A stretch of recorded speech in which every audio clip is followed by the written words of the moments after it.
All right, folks, today's case is an absolute roller coaster. We're looking at Matthew Wadsworth, facing sentencing for aggravated assault with a deadly weapon.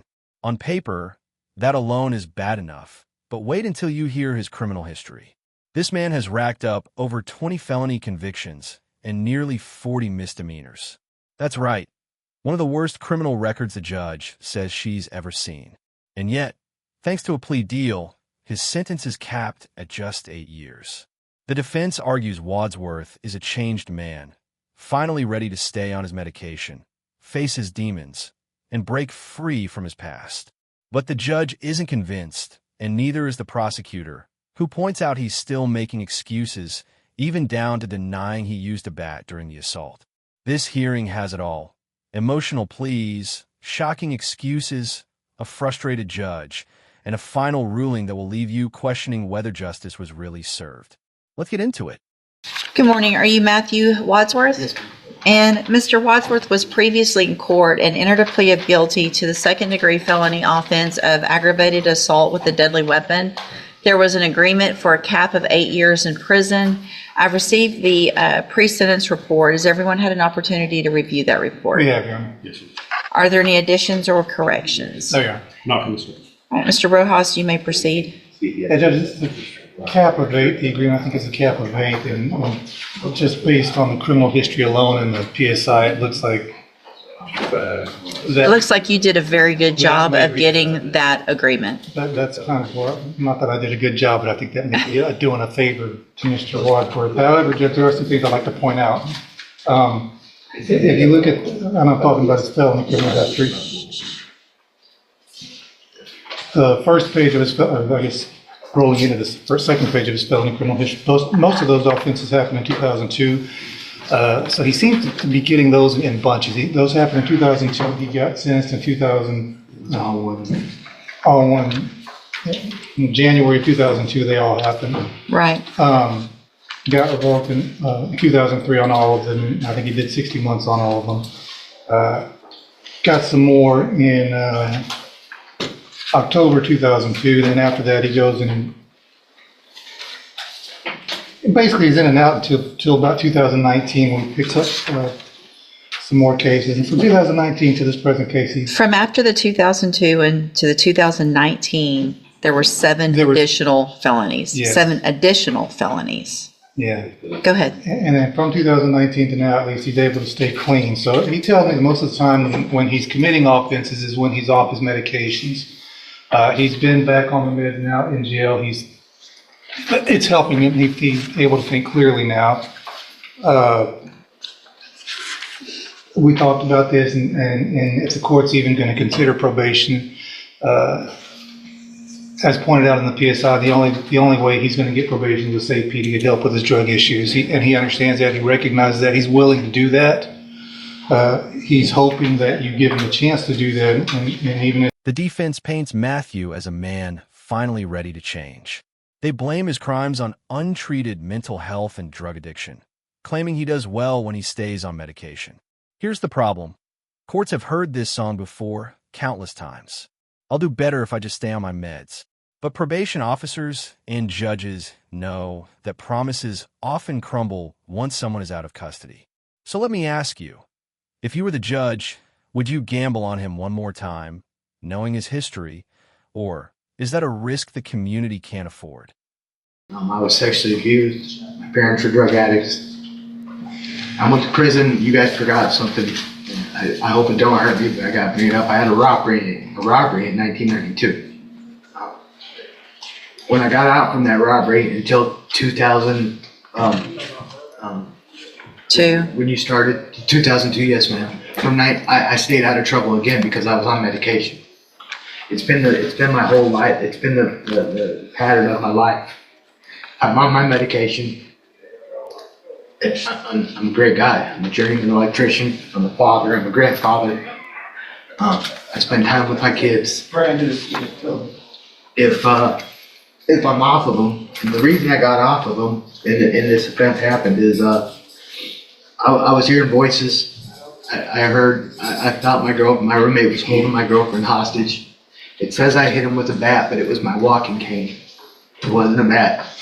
And I did hit him, and I told horrible because I found what was going on in my head. Our house burned down, dogs died, and I just kind of went crazy. But I did stop. I did tell in 2000. Did you hear that? Wadsworth pours his heart out.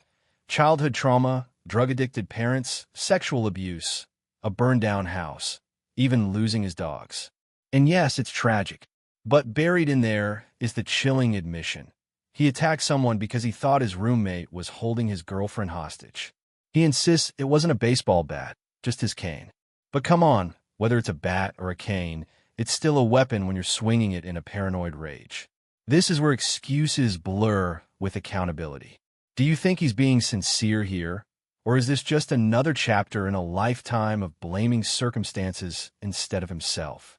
I hear voices, and I can't tell if it's mine or if it's somebody else, or I can't tell. So, but Mr. Wadsworth, here's the thing. Yes, ma'am. And I appreciate what you're saying, and I feel like you are sincere in what you're saying. Okay. The problem is you're 51 now, 52? 51. 51. Fixing to be 52. And you know you've had these issues. Yes, ma'am. You've been given opportunities, and you know I need to be on my meds.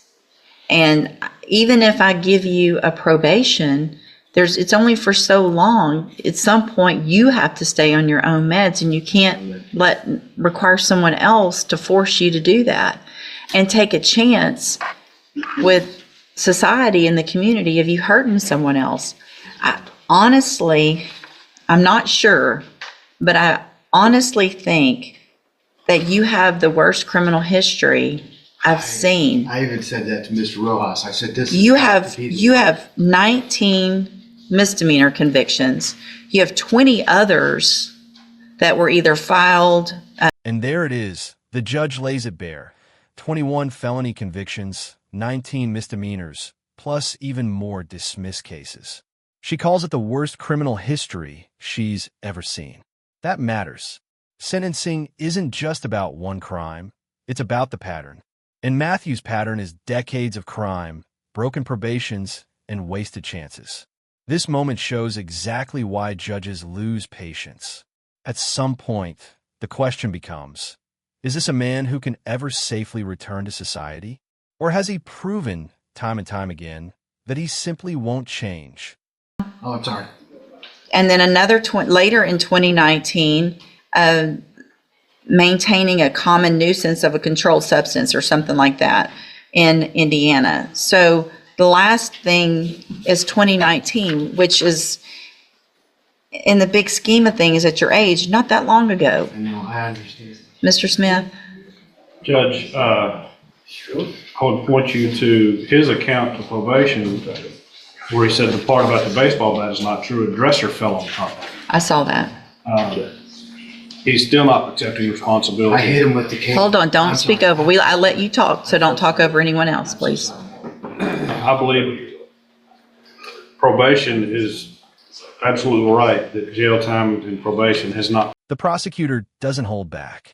He points out that even now, Wadsworth is downplaying his assault, still quibbling about whether it was a bat or a dresser. That's not accountability, that's spin. Probation? Out of the question. Prior jail time? Didn't work.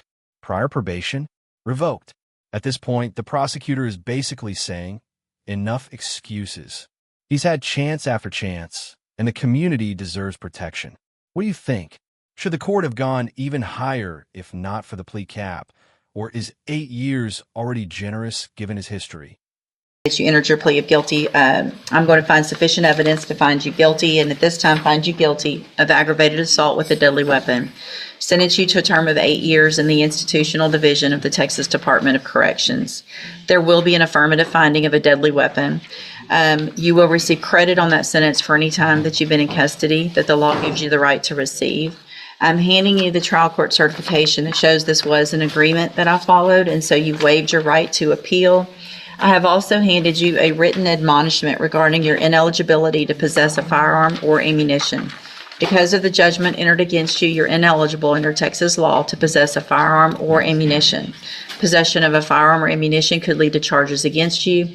Firearm is a legal term, and you should read the written admonishment I provide you to see what devices qualify as a firearm. If you have any questions about the laws that make you ineligible to possess a firearm or ammunition, or about how long that lasts, you can talk to Mr. Rojas. There's help in prison for you with medication. It's going to be up to you when you... And there's the final ruling. 8 years in prison, with a deadly weapon finding that bars him from ever legally owning a firearm again. The judge admits she almost rejected the plea deal, calling it ridiculous given his record, but ultimately she sticks with the agreement. This case raises big questions. How many chances should one person get? Is addiction and mental illness a reason for mercy, or just another excuse for decades of crime? Now I want to hear from you. Was 8 years enough for a man with one of the worst criminal records this court has ever seen? Or should this deal have been thrown out completely? If you found this breakdown as shocking as I did, smash that like button, drop your thoughts in the comments, and don't forget to subscribe for more jaw-dropping courtroom drama. Because cases like this show just how thin the line is between mercy and punishment.